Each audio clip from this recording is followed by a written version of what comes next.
Good afternoon, Muttonistas, and welcome to a boiling hot Hanoi. You might not believe this is a vlog about the FA Cup final taking place on Saturday between City and United, but yes, it really is. I'm actually leaving Hanoi later today, flying straight into Manchester, well, with the change in Qatar, of course, and then taking the train to London, even though it's a train strike weekend, and then heading off to Wembley for the game. So join me for today's rather unusual Matchday vlog of a mega game in the FA Cup final between Manchester City and Manchester United.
I bring you an awful lot of games from London, so rather than doing the food segment in London, I thought I'd do something a little bit different and bring you one from here, Hanoi, Vietnam. Now, if you remember some years ago, Barack Obama and Anthony Bourdain ate at a restaurant and had some noodles and a beer, and that style of noodle is called bung cha. My hotel receptionist said this place is miles better and the other place has become too touristy, so I'm hopefully going to get the real deal at this restaurant, but I better nip in because they're about to close. So today we're going to have a Saigon beer rather than a Hanoi beer, but the bottle is so warm I'm going to take a risk with the ice. But I have also taken a safety plate, Muttonistas, and taken an Imodium.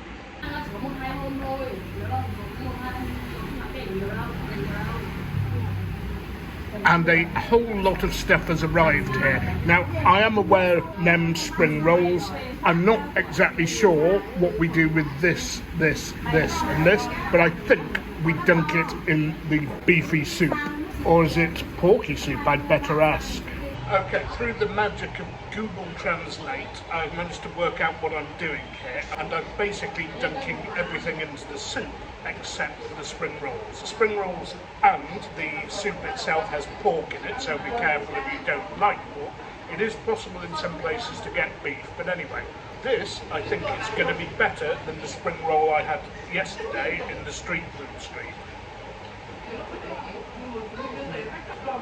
That's right on the money, properly crisp, full of exciting flavours, bits of noodle, bits of vegetable, bits of meat, lovely appetizer.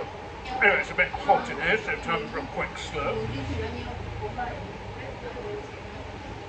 Not a bad beer. It stopped me from overheating, but whether it will stop the camera from doing so is a different matter. Anyway, before it does, on to the soup itself.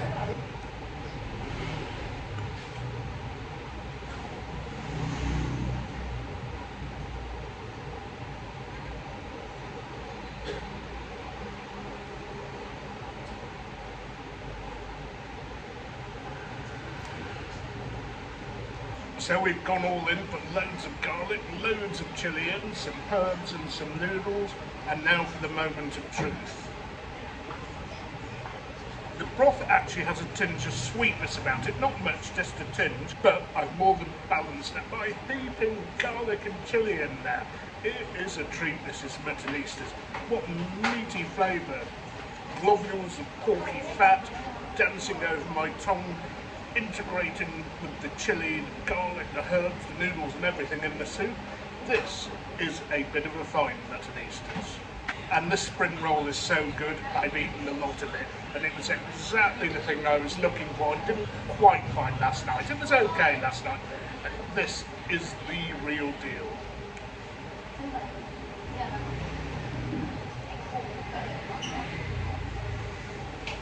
Now, Muttonistas, I'm not usually that big on herbs, especially with these Asian dishes. You see them garnishing various dishes, but here they are important. They flavour the soup or the broth so well. So I've plunged a few of those in there. Gone large on the chilies, which are not for children, I might add. I've got a bit of an extra dab on, as if I needed one in this heat. And of course, I've garlicked it up to the extreme. And with all that chilli and garlic in my bowl, better take a quick slurp. Now, as for which beer is better between Saigon and Hanoi, I don't know, because the ice does adulterate the flavour a little bit. But needs must. And it's doing the trick. And I think I've seen Saigon beer in the UK. It's slightly more expensive here, but we are literally talking about 5 or 10p more expensive. And when the most expensive price in the whole city is usually less than £1, it doesn't really matter. Anyway, I had cocked up the way I was eating this dish. I didn't realise that rather than using the spoon, I'm supposed to use chopsticks.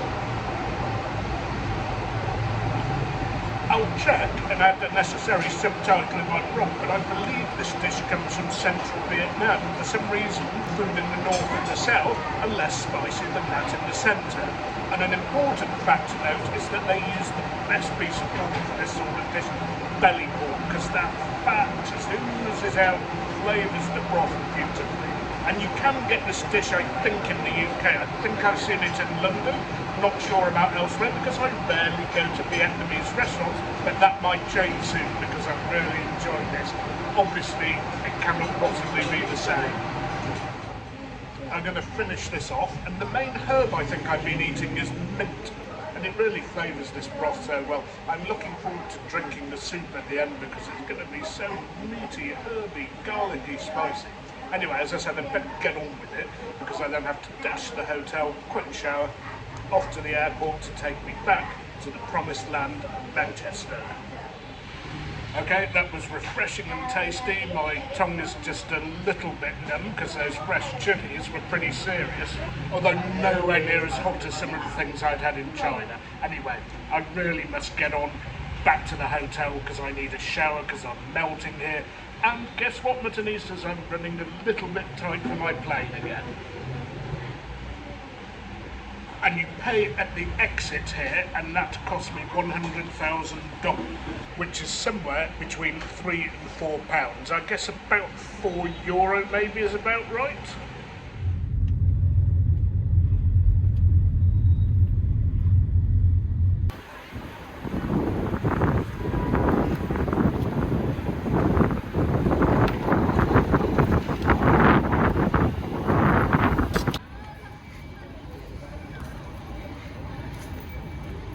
Okay, all sorted. Immigration, security, check-in didn't take too long. Anyway, I'm in the lounge. You get access to a lounge if you are lucky enough to fly business class, but I'm just going to have a coffee and some water here because there's much better stuff on board.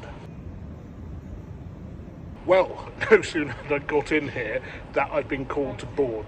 I'll take a little bit of footage on the plane and voice it over or just leave it as it is. But for those of you who want to know what it's actually like on board, I did do a video of my flight on the way out.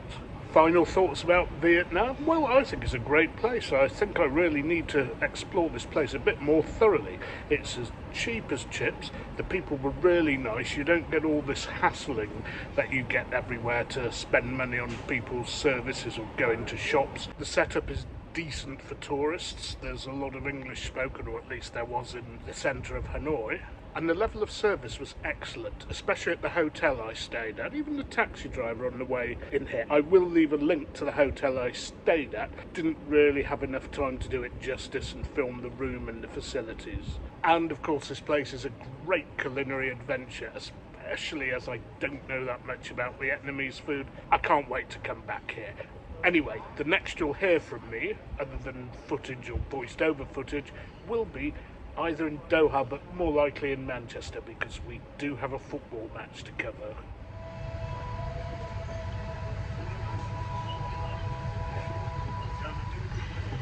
Oh, Muttonistas, a lovely blast of cold air after landing at 6:40 in Manchester. It's about 10 degrees at the moment. Anyway, I am going to have a few hours sleep before getting a train to London because I can't do a day trip because of the rail strike. Okay, Muttonistas, back on familiar turf. I'm at Stockport Station, on my way for yet another Cockney Odyssey. On to the main part of the video. Glorious day in sunny South Manchester, or Cheshire as people around here would say. What else would you expect? And of course, the train is late. You wouldn't expect anything else either. It is a strike day though, in fairness. Anyway, let's board the train and start off our Cockney Odyssey. Well, we've already sort of started it with our journey back from Vietnam.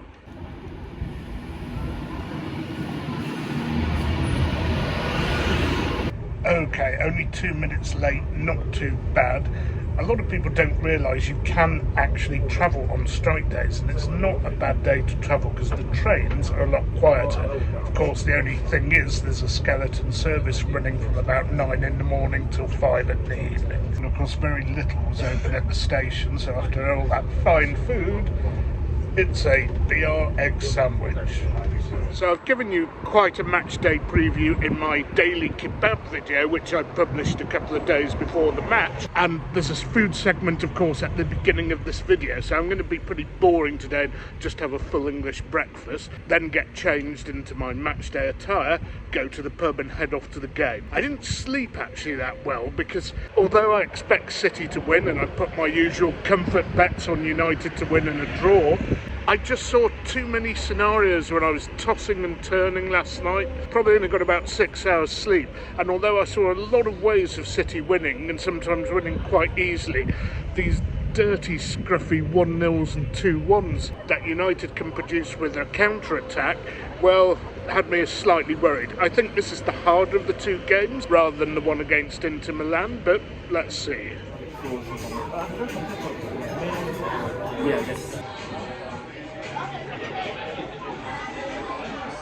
Right, okay, time for a quick pint before we head off to the stadium. I had heard something about a tube strike, but I just popped into the station. There appeared to be trains running. Okay, so just about time for a very swift pint. Pale ale as usual. And a couple of practical matters for people who attend games at Wembley. First of all, do your drinking in other parts of London because there's really nothing around the stadium, and if you find somewhere reasonably close it'll be so packed it'll be hard to get served. Then get your tube in and have one at the stadium just before kick-off. Also, go to Wembley Park station. There are quite a few stations, but the processing inwards and outwards of fans and the policing is at its most efficient now. Confident, although it is of course a match we could lose. Makes me a bit nervy because it's a derby and it spices up the occasion, but if we play like we did against Real Madrid, surely we can't fail. I just hope that the rotation and dropping off in the last few games hasn't left us starting a little bit cold in this match. Anyway, all will be revealed shortly. Come on, City. Champions!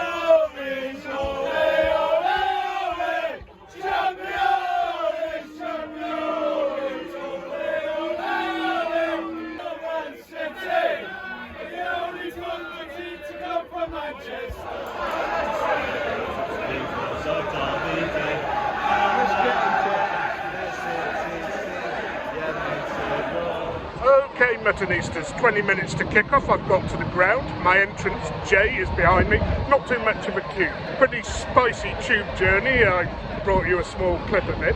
Anyway, 13 news. Given Pep Guardiola basically announced that Ortega would keep goal, and he's a decent keeper, his distribution is not quite as good as Ederson's, but the rest of the team is 100% as you'd expect.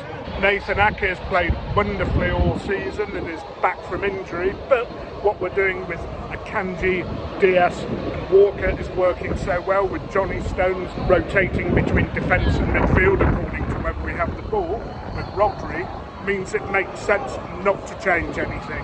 Further forward, De Bruyne, Gundogan, Bernardo, Grealish and of course Erling Haaland up front. United, well, again, they're much as you'd expect. The only slight surprise is instead of Garnacho, they've gone for Eriksen. Obviously he's a great passer of the ball, and they do have Fred and Casemiro as a double pivot to beef up the midfield, but defensively Eriksen doesn't appear to be the best. Anyway, time will tell what will happen. Will United spawn a messy victory with a counter-attack, or will, as we expect, City win comfortably? Let's go in and find out, Muttonistas.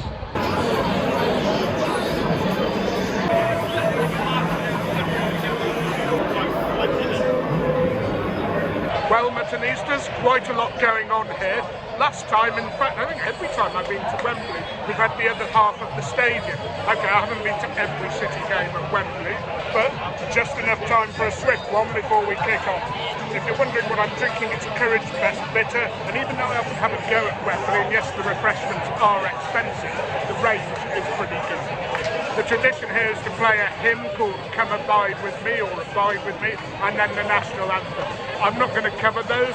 I'm sure if you want to hear all that, you can watch the replay on television. President of the Emirates Airline, and Neil Borsa, Chair of the FA.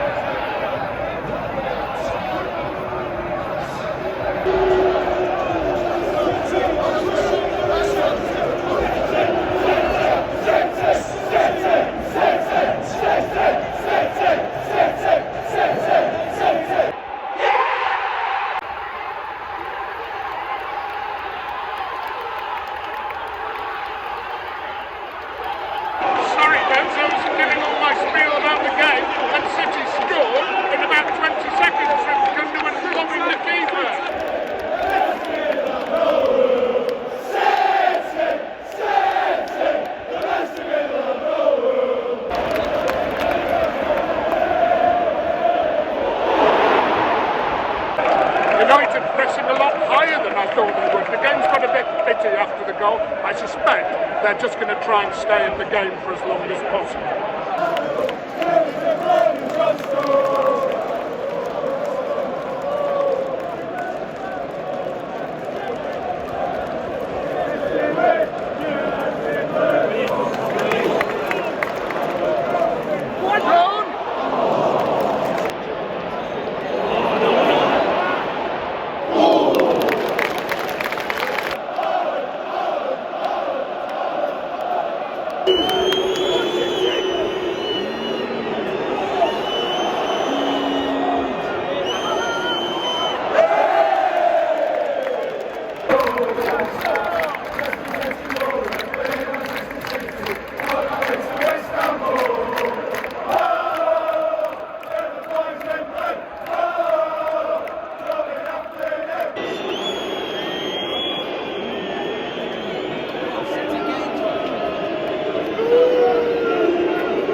Well, there's a VAR review here. We saw it at our end.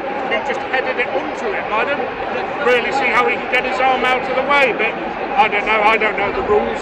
I'd say 9.5 times out of 10 though, when the refs call to the screen, they change their mind. He's having a long look at this though.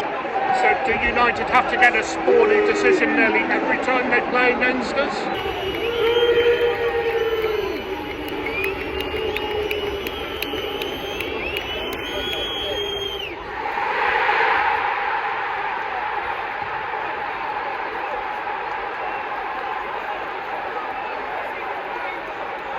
City need to regain some of their intensity. They've let United back into the game a bit, but to be honest, they have created nothing.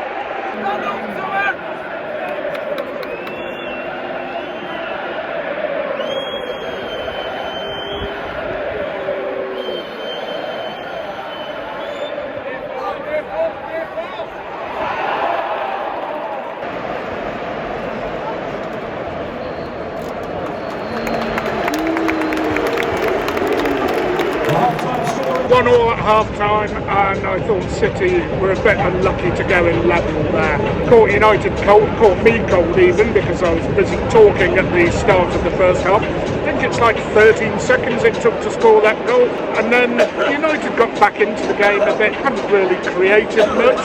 City had some near misses, and then the penalty. I mean, how is Jack Grealish supposed to get out of the way there? I don't know. And then I think we should have had a penalty. Fred, who's been sticking to Kevin De Bruyne like glue, managed to get a leg across him and foul him, in my opinion, at the other end.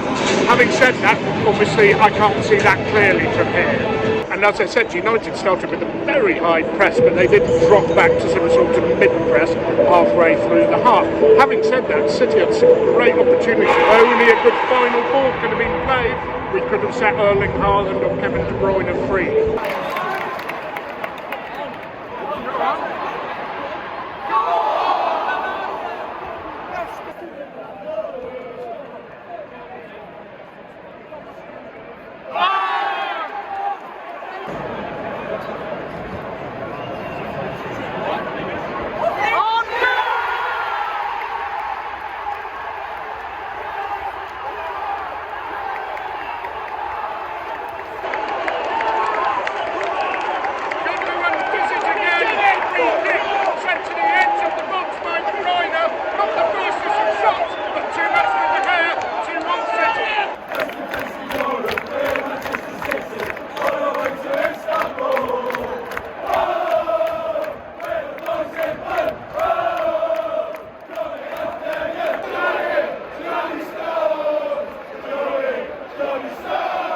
City piling the pressure on here. If we can just get one more, I think that'll kill them off. But we were also given a warning about what can happen if we give the ball away in bad areas.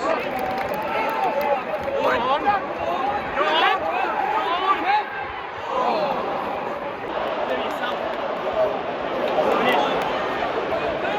Oh, Jack. Whip it now. Go on.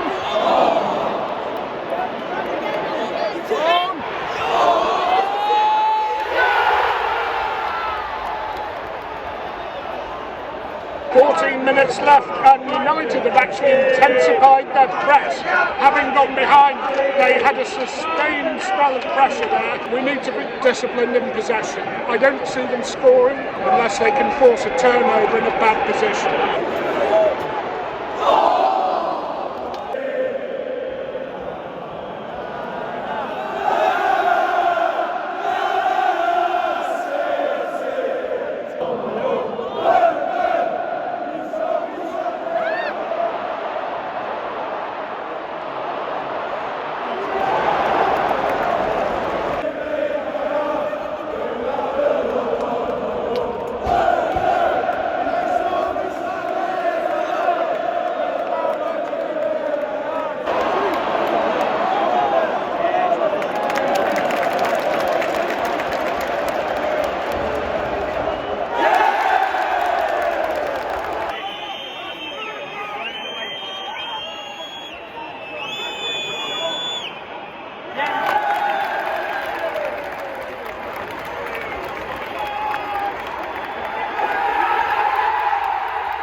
Kevin De Bruyne just scored!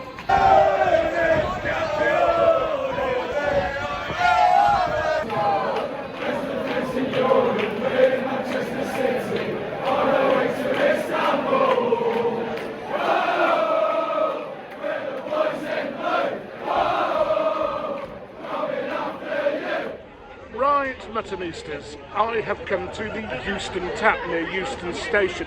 Great little pub. However, there is one slight problem. There is a rail strike today and the trains aren't running, but I have taken you to the place I would normally come if I were to make my way home on the day. I'm enjoying a Kelham Island Pale Ale, and it's a really light, refreshing, fruity but hoppy number. And what did you all think of the game then? As predicted, Fred tried to stick to De Bruyne like glue, although I'm afraid Kevin De Bruyne did get away from him a few times and create some dangerous chances. I particularly remember the ball whizzing across the face of the goal. Haaland was put in a few times and had some good chances. Didn't hit the target today though, and I thought he might have scored on a couple of occasions. Having said that, City were much the better side. We were nowhere near at our best today. I guess those Derby nerves jangled a little bit. But one player wasn't nervous at all, and that was Ilkay Gundogan. 13 seconds in, and I apologise for my camera work. I thought I could get away with saying something which I had difficulty saying because of the people moving around before me just before the kick-off. Beautiful finish, hooked it right into the corner. De Gea had no chance. I've seen people saying on social media De Gea could have saved both goals. He might have stopped the second one because Gundogan didn't connect with it that cleanly, but it was a very well-worked set-piece move to get the ball to him in the first place. United offered little other than that rather spawny penalty where Grealish is so close. How on earth is he supposed to get himself out of the way? How can you jump without your arm getting into the air? I've heard it said that that's the letter of the law, but not sure about that myself. Would you like it if your club was awarded a penalty against them for that? I suspect not. I felt there was an awful lot of hit and hope from United. 3 shots on goal, the penalty, and the couple of shots in the scramble right at the death in second half injury time. And it would have been an utter travesty if they'd have been able to force the game into extra time. I even wrote in my socials before the game started that as long as we don't get bad luck, we'll be okay. We went even with bad luck because I think in the first half there were 3 questionable VAR decisions. First of all, the penalty. Secondly, the non-penalty for De Bruyne. And there was an instance where Casemiro went over the top, and I think it was a Kanji who received a nasty thud to his ankle. I've seen a still photograph which looks very nasty, but maybe somebody who knows the laws of the game better could tell me why that wasn't a red card. As I said, City weren't at their best today, but I think this was the more difficult out of the 2 cup finals, United and Inter Milan. So we move on brimming with confidence. It's 2 down and 1 to go. We've won the domestic double, second time in our history, and the first time we did it, we actually did a domestic treble, and now we're going to try and do the continental treble. I'm actually gutted that I cannot go to Istanbul. I have to work. I have to attend a conference. And it's unfortunate the way it's panned out that I've been to every single Champions League game except for the 4-0 at home to Real Madrid and the final. And I mean by that every home and every away game. I booked a hotel even for Istanbul towards the beginning of the season, suspecting that we might get to the final. I went to Turkey for a month in November. If you want to find out a bit more about Turkey, please look at those other videos. 2 long videos from Istanbul and a number from my daily kebab series. For those of you going, it is a wonderful city, but there's a lot you need to know. When it comes to the final itself, I will be in Strasbourg in France. It's even sicker that my conference starts the same day as the Champions League final. I might or might not bring you a little daily kebab style preview, not decided yet on that. And of course, if we do pull off the treble, then there will probably be a rather expensive celebratory meal somewhere. Whether I'm going to be able to vlog it or not, I'm not sure. But I will at the very least photograph it. So for me and my vlogs, unfortunately, this is the last one of the season, other than maybe the little daily kebab preview I might do of the Champions League final. I'm going to have to love you and leave you again, Muttonistas. Hope you enjoyed the rather unusual food segment from Vietnam at the beginning of the vlog. And I do have some videos from China and Turkey in the pipeline to keep you through those lean, football-free summer months. So bye for now, and please remember to keep liking, sharing, subscribing. Please tell all your friends about me as well. But most of all, for the last time this season, don't forget, you can't beat a bit of mutton.